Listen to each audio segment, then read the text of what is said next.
প্রিয় দর্শক, আমি শফিকুল ইসলাম এবং আপনারা দেখছেন আরামবাগ টিভি। দর্শক, এতদিন খবর ছিল যে মুর্শিদাবাদের জঙ্গিপুর এবং শমশেরগঞ্জে ভোট প্রচারে যাবেন তৃণমূল সুপ্রিমো মমতা বন্দ্যোপাধ্যায়। এই চলতি মাসের 22 এবং 23 তারিখে তার সেখানে প্রচারে যাওয়ার কথা, কিন্তু আজকে যে খবরটা প্রকাশ্যে এলো সেখানে জানা যাচ্ছে যে জঙ্গিপুর এবং শমশেরগঞ্জের প্রচার কিন্তু বাতিল করেছেন তৃণমূল সুপ্রিমো মমতা বন্দ্যোপাধ্যায়। আর এটা নিয়ে প্রশ্ন উঠতে শুরু করেছে যে হঠাৎ করে তিনি এই সিদ্ধান্তটা কেন নিলেন। দর্শক, আপনারা জানেন যখন ভোটটা ঘোষণা হলো তারপরই আমরা জানতে পেরেছিলাম যে উত্তরবঙ্গ সফরসূচি যেটা ছিল মমতা বন্দ্যোপাধ্যায় রাজ্যের মুখ্যমন্ত্রী হিসাবে, সেটা তিনি বাতিল করেছেন। কারণ ভোট যেহেতু ঘোষণা হয়ে গেছে তাই তিনি উত্তরবঙ্গে যাচ্ছেন না, সেই ঘোষণা তখন তিনি করেছিলেন। এবং তারপর আমরা দেখছিলাম যে ভবানীপুর বিধানসভা কেন্দ্রে একেবারে ভোটের যে প্রিপারেশন, এইসব বিষয় একেবারে শুরু হতে। আর আজকে যে খবরটা আমরা পাচ্ছি, যেটা আমাদের কাছে খবর ছিল যে চলতি মাসের 22 এবং 23 তারিখে যাবেন ভোট প্রচারে, কিন্তু আজকে খবর যে তিনি কিন্তু এই নির্বাচনের প্রচারেও যাবেন না। অর্থাৎ এই সময়ের মধ্যে 30 তারিখে যেহেতু ভোট রয়েছে, তার যে বিধানসভা কেন্দ্র ভবানীপুর সেখানেও ভোট রয়েছে, অর্থাৎ নিজের ভোটটা রয়েছে, এর মাঝে আর কোথাও যেন তিনি সময় নষ্ট করতে চাইছেন না। সেই জন্যই অনেকে বলছেন যে এই যে দুটো দিন 22 এবং 23 তারিখ, সেটা তো একেবারে ভোট যত এগিয়ে আসবে ততই তো দিনের গুরুত্ব বাড়বে। 30 তারিখে যখন ভোট, তার আগে এই দুটো দিন অনেক বেশি গুরুত্বপূর্ণ যে কোনো ভোটের ক্ষেত্রে।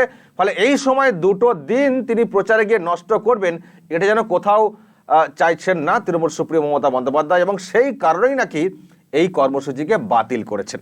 আর এটা নিয়ে অনেকে বলতে শুরু করেছেন যে তাহলে কি মমতা বন্দ্যোপাধ্যায় কোথাও তার জয় নিয়ে কোথাও কি তিনি আশঙ্কা করছেন, তার মধ্যে কি কোথাও ভয় কাজ করছে?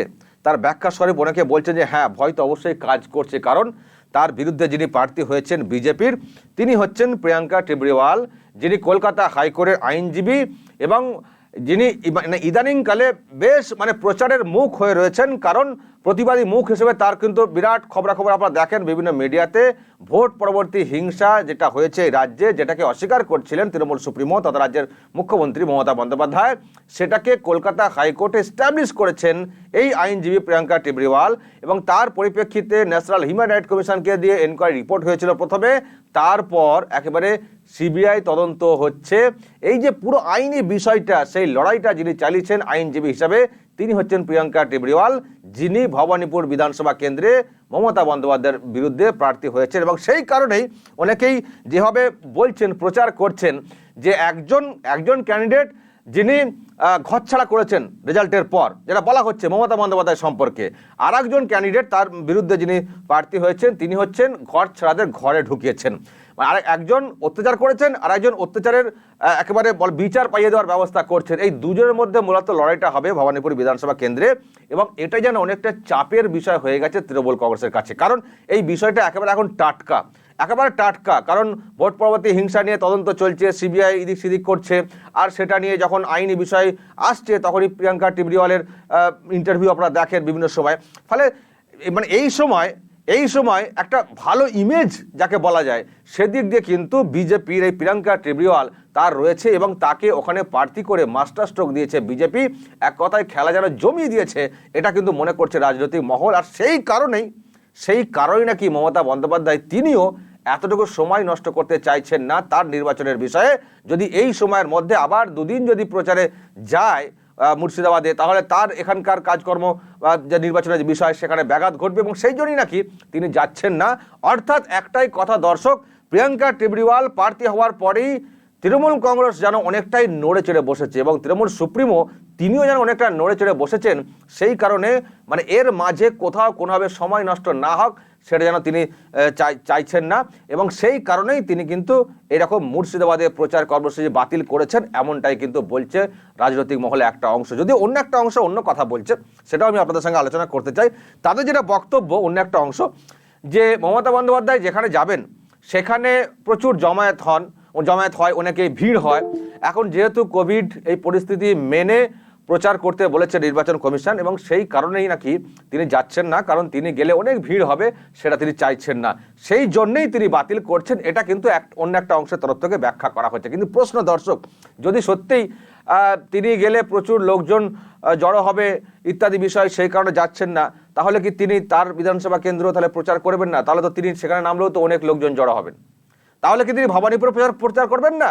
সেখানেও তো অনেক লোকজন জড়ো হবেন। তিনি কি সব ডোর টু ডোর ঘুরবেন নাকি? সেটা সম্ভব নয় তার পক্ষে, যে প্রতিটা একেবারে ঘরের দরজায় ঘুরবেন, সেটা সম্ভব নয়। বা এসব করতে হবে, হয়তো একটা নির্দিষ্ট গাইডলাইন রয়েছে, কিন্তু করবেন তো। যখন সেটা ভবানীপুরে করতে পারবেন, তখন তার দলের যারা ক্যান্ডিডেট হয়েছেন মুর্শিদাবাদে, তারাও তো আশা করছিলেন, যেটা খবর পাচ্ছিলাম আমরা, তারাও আশা করছিলেন যে সেখানে মমতা বন্দ্যোপাধ্যায় প্রচারে যাবেন, সেখানেও গাইডলাইন মেনেই প্রচার হবে। সবাই আসবেন কেন? নির্বাচন কমিশনের যে নিয়মটা আমি দেখছিলাম দর্শক, যে সেখানে বলা হয়েছে স্টার ক্যাম্পেনার যারা, তাদের জন্য 1000 জনকে কিন্তু জড়ো করা যেতে পারে, আর নর্মাল যারা অন্য যারা নেত্রী তাদের জন্য 500 বলা আছে। আর যেখানে কমিউনিটি হল বা রয়েছে তার অর্ধেক অংশে বসানোর ব্যবস্থা করা হবে, এইসব গাইডলাইন রয়েছে। অর্থাৎ 1000 জনকে জড়ো করে কিন্তু সভা করা যায় বা বৈঠক করা যায়। সুতরাং যখন একটা সভা হয় কোথাও, আপনারা জানেন, সেটা আবার মমতা বন্দ্যোপাধ্যায়ের ফেসবুক, ইউটিউব সব লাইভ হয়, বিভিন্ন টিভি চ্যানেলে লাইভ টেলিকাস্ট করে। তার প্রেজেন্স যেখানে থাকে কিন্তু দেখেন, কিন্তু একেবারে বলা যায় অনেকেই দেখতে পান, কারণ যেহেতু সেগুলো টেলিকাস্ট হয়। সুতরাং তার উপস্থিতি একটা বড় ফ্যাক্টর। তিনি যখন এখান থেকে গিয়ে এইসব কেন্দ্রে একটা সভা করবেন, বৈঠক করবেন, তাতে একটা প্রচারের একটা বিষয় থাকেই। ধরুন আপনারা যারা দর্শক, আপনারা আপনাদের এলাকায় যে যা আছেন টিভিতে দেখেন, যখন আপনাদের এলাকাতে গিয়ে কেউ কোনো নেতা নেত্রী বক্তব্য রাখেন, যতই আপনি টিভিতে দেখুন না কেন, মোবাইলে দেখুন না কেন, তার একটা গুরুত্ব আলাদা রয়েছে। সুতরাং আমি এখান থেকে বলে দেবো, আর ওই মুর্শিদাবাদের ওই কেন্দ্রেরও প্রচার হয়ে যাবে। যদি তাই হতো, তাহলে মমতা বন্দ্যোপাধ্যায় ভাঙা পা নিয়ে, হুইল চেয়ার নিয়ে কেন গোটা রাজ্যে ঘুরেছিলেন? যদি তাই হতো তাহলে কেন ঘুরেছিলেন? তাহলে নিশ্চয় কোনো একটা জায়গাতে গিয়ে, কেন্দ্রেতে গিয়ে প্রচার করার গুরুত্ব আলাদা। সেটা তার মানে তার কর্মসূচি অনুযায়ী আমরা সেটাই জেনেছি। নাহলে ওই হুইল চেয়ার নিয়ে ঘুরতেন না অত কষ্ট করে, অত যন্ত্রণা সহ্য করে। এখনও পায়ের নাকি প্রবলেম রয়েছে, উনি বলেন। কদিন আগে পায়ের আবার টেস্ট করিয়েছেন শুনছিলাম। সুতরাং এই যে বিষয়টা, তাহলে তিনি যাচ্ছেন না কেন? যদি ভবানীপুরে প্রচার করার সুযোগ থাকে, প্রচার করতে পারেন, তাহলে কেন 1000 জনকে নিয়ে সেখানে সভা করতেন, টেলিকাস্ট হতো, তার প্রেজেন্সটা একটা গুরুত্ব পেত বই কি, সেটা কেন তিনি করলেন না? এবং কেন সেখানকার যারা নেতা নেত্রী অনেকে বলছেন যে আমরা আশা করেছিলাম তিনি আসছেন না, আমাদের খুব খারাপ লাগছে। তার উপস্থিতির একটা বড় ফ্যাক্টর। যেদিন আসবেন, কখন আসবেন, সেটা নিয়ে যে মিডিয়া প্রচার হয়, হাইপ ওঠে, সেটা তো আর পাওয়া যাবে না। তাহলে মমতা বন্দ্যোপাধ্যায়ের উপস্থিতি একটা বড় ফ্যাক্টর। তিনি তা সত্ত্বেও আসছেন না। তিনি যেটা বলতে চাইছেন যে কোভিডের কারণে যেতে পারছেন না, কিন্তু কোভিডের কারণে যখন এই কথা বলা হচ্ছে, তিনি নিজের কেন্দ্রীয় প্রচারে নামবেন, প্রচার করবেন, বা আরও অনেকে তো আসবেন প্রচারে। আমরা মেনটেন করেই করতাম, লোকজন কম করেই আমরা প্রচারটা করতাম, কিন্তু তিনি আসছেন না। এটা নিয়ে কিন্তু একটা অংশের মত, যেটা আমরা খবর পাচ্ছি দর্শক। কিন্তু প্রশ্ন, তাহলে কেন যাচ্ছেন না? কোন ব্যাখ্যাটা ঠিক? দর্শক, নিশ্চয়ই আপনাদের কোনো মতামত থাকতে পারে। দুটো ব্যাখ্যা উঠে আসছে। একটা হচ্ছে যে মমতা বন্দ্যোপাধ্যায় তার নিজের জয়, শুধু জয় নয়, আমি গতকালকেই বলেছি, শুধু জয় হলে হবে না, ওই 5000, 10,000, 20,000 ভোটে জিতলাম এটাও নয়। মমতা বন্দ্যোপাধ্যায়ের কাছে কিন্তু এটা একটা প্রেস্টিজ ফাইট। অন্তত 50,000 ভোটে জিততে হবে, তা না হলে কিন্তু তার নৈতিক জয় নিয়ে কিন্তু প্রশ্ন উঠবে। কারণ এর আগে ওই কেন্দ্রে যিনি প্রার্থী হয়েছিলেন এবারে নির্বাচনে, শোভনদেব চট্টোপাধ্যায়, তিনিই তো 28,000 ভোটে জিতেছিলেন, 28,000। তিনি তাহলে কম করে 50,000 ভোটে তো মমতা বন্দ্যোপাধ্যায় জিততে হবে। তা নাহলে তো অনেকেই বলবেন যে তাহলে তিনি কি দলের সুপ্রিমো হলেন? ঘরের মাঠে নিজে ভোট দিয়েছেন যে কেন্দ্রে, সেখানে তো প্রিয়াঙ্কা টেবরিওয়ালের তো ব্যাপার নয়, সেখানে নিজে ভোট দিয়েছেন মমতা বন্দ্যোপাধ্যায় যে কেন্দ্রে। তিনি যদি একটা 50,000 ভোটে না জিততে পারেন, তাই তো তা তো মানে একেবারে নীতি নৈতিকতা নিয়ে প্রশ্ন উঠবে। যদিও গতকালকে আবার আমি এটা নিয়ে কথা বলেছিলাম বলে ওনাকে আবার বলেছেন, কার আবার নীতি নৈতিকতা নিয়ে প্রশ্ন তুলছেন, সেটা অন্য বিষয়। প্রশ্ন আপনারা কমেন্ট বক্সে আপনাদের মতো করে কমেন্ট করেন, এখানে আমাদের কোনো বলার নেই দর্শক। তবে আমি যেটা বলছি, যে কোথাও যেন মনে হচ্ছে, একটা অংশ যেটা বলছে যে মমতা বন্দ্যোপাধ্যায় যেদিন কর্মী সভা করেছিলেন, সেদিনই কিন্তু বলেছিলেন একটা কথা, যে আমি জিতে গেছি, দিদি জিতে গেছে বলে সবাই বাড়িতে বসে থাকবেন হবে না, 100% ভোটটা কিন্তু করাতে হবে। সেদিনই আমাদের মনে প্রশ্ন জেগেছিল যে তাহলে কি মমতা বন্দ্যোপাধ্যায় কত একটা সংশয়ে রয়েছেন। আবার এরই মধ্যে প্রিয়াঙ্কা টেবরিওয়ালের নাম বিজেপি প্রার্থী হিসেবে ঘোষণা করে দেওয়ার পর আরও যেন বলা যায় তৃণমূল কংগ্রেসের শিবির একটা ঝাঁকুনি এসেছে। অনেকেই বলছেন ঝাঁকুনি এসেছে, এবং এটাকে টেক্কা দেওয়ার জন্য অনেক কথাও নিশ্চয়ই আপনারা শুনছেন। এখন দেখছি নতুন করে বলা শুরু হয়েছে, বাঙালি বিদ্বেষী, মানে বিজেপি ক্যান্ডিডেটকে বলা হচ্ছে।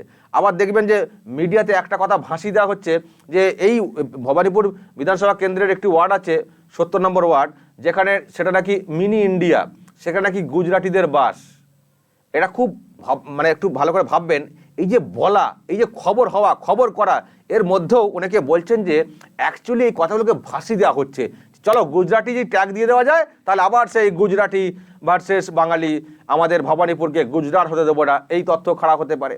এরকম একটা প্রচার হতে পারে, একটা ক্যাম্পেন টাইপের কিন্তু একটা কোনো অংশের তরফ থেকে ভাসি দেওয়া হচ্ছে যে এখানে মানে এই নন বেঙ্গলি ভোটের কথা মাথায় রেখেই প্রিয়াঙ্কা টেবরিয়ালকে প্রার্থী করা হয়েছে। দেখবেন একটা অংশ কিন্তু প্রচার চালাচ্ছে বা চালানো হচ্ছে তাদেরকে দিয়ে, যে যদি একটা এরকম ট্যাগ মেরে দেওয়া যায় তাহলে আবার বাঙালি ঘরের মেয়ে এইসব বলে যদি ভোটটা আদায় করা যায়। কিন্তু এটা অন্য টাইপের পলিটিক্স, এইগুলো কিন্তু ঠিক নয়।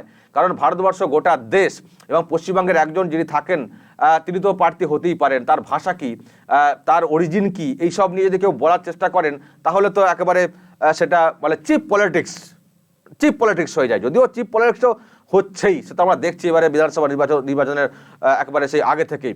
সুতরাং যাই হোক দর্শক, প্রিয়াঙ্কা টেবরিয়ালকে আটকাতে তৃণমূল কংগ্রেস কিন্তু কোনোভাবে কসুর করছে না। যতই বলুক না কেন তৃণমূল কংগ্রেস যে মমতা বন্দ্যোপাধ্যায় ঘরে ঘরে মানে মানুষের ঘরে ঘরে, অথচ আমরা দেখছি সেই তৃণমূলের নেতারা আবার মানুষের ঘরে ঘরে যাচ্ছেন ভোট আদায় করতে। আজকে দেখেছেন ববি হাকিম গেছিলেন, এখন ডোর টু ডোর প্রচার করছেন, বলছে মমতা বন্দ্যোপাধ্যায় ঘরে ঘরে। সবাই জানেন বাঙালির ঘরে ঘরে মমতা বন্দ্যোপাধ্যায়, আবার ভোট চাইতে ঘরে ঘরে যাচ্ছেন ববি হাকিমরা। সুতরাং কোথাও একটা বিষয় যে তারা মুখে বলছেন যে আমাদের জয় নিশ্চিত, কিন্তু এটাকেও তারাও কিন্তু লড়াই হিসেবে দেখছে, এবং এই লড়াই যে টাফ লড়াই সেটা কিন্তু বলার কোনো অপেক্ষা রাখে না দর্শক। এবং হতে পারে তার জন্যই হয়তো সময় নষ্ট যাতে না হয় সেই জন্য একেবারে শামশেরগঞ্জ জঙ্গিপুরের প্রচার কর্মসূচি বাতিল করেছেন মমতা বন্দ্যোপাধ্যায়, নাকি ওই যুক্তিটা কোভিডের কারণে যাচ্ছেন না। নিশ্চয়ই আপনাদের কোনো মতামত থাকতে পারে দর্শক, আপনারা অবশ্যই আমাদের কমেন্ট করবেন কমেন্ট বক্সে, বা অন্য কোনো যুক্তি থাকলেও সেটা নিয়েও কিন্তু আপনারা জানাবেন এবং অবশ্যই নজর রাখবেন আরামবাগ টিভিতে।